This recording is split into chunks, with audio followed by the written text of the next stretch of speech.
আসসালামু আলাইকুম। এখন আমি আলোচনা করব আমরা কোনো একটা ডিজাইন যদি করি, ডিজাইনটাকে করার পরে অনেক সময় দেখা যায় ডিজাইনের সাইজ, ফাইল সাইজ অনেক বড় হয়ে যায়। ওই বড় সাইজটাকে আমরা যদি ছোট না করি, দেখা যায় মেলে বা অন্য কোনো মাধ্যমে আমরা পাঠাতে অনেক কষ্ট বা বিড়ম্বনার শিকার হয়ে থাকি। দেখা যায় মেলে যদি আমরা পাঠাতে চাই ওই ফাইলটাকে 25 MBর উপরে পাঠাইলে এটা গুগল ড্রাইভ বা অন্যভাবে পাঠাতে হয়। সেই বিড়ম্বনা থেকে কিভাবে মুক্তি পাবো, ফাইলের সাইজটাকে কিভাবে আমরা ছোট করব খুবই সহজে একটা ক্লিকের মাধ্যমে, ওইটাই আজকে আমরা দেখব। আমরা ওই একটা ফাইল দেখি, এই যে ইলাস্ট্রেটর ফাইল, এটা আছে 62.8 MB। এই ফাইলটাকে আমরা ওপেন করি। ওপেন করলাম।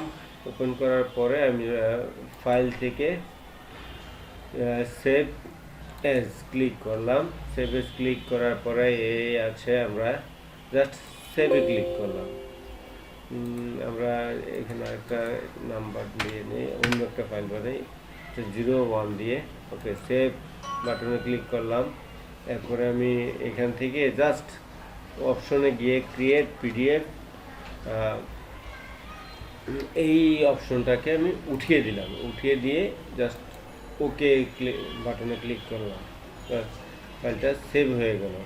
এরপরে আমরা ওই ফাইলটা, দ্বিতীয় ফাইলটা যেটা ওপেন করে তৈরি করেছি, দেখেন প্রথম ফাইলটা ছিল 62.8 MB, দ্বিতীয় ফাইলটা কত, 31.2 MB, অর্ধেকের বেশি ফাইলের সাইজ কমিয়ে এসেছে। এইভাবে করে আমরা ফাইলকে সেভ করে আমরা খুব দ্রুত আমাদের বিড়ম্বনা থেকে আমরা মুক্তি পেতে পারি। তো ধন্যবাদ। আজকে আমি আমার এই টিউটোরিয়ালের মাধ্যমে যদি আপনাদেরকে কোনো নতুন কিছু শেখাতে পারি, আশা করি আমি নতুন কিছু শেখাতে পেরেছি। আর যদি আপনাদের এই ডিজাইনটা, এই টিউটোরিয়ালটা উপকারে আসে, অবশ্যই আমি আপনাদের কাছে একটি সাবস্ক্রাইবার, লাইক, কমেন্ট আশা করতেই পারি। ধন্যবাদ সবাই। আসসালামু আলাইকুম।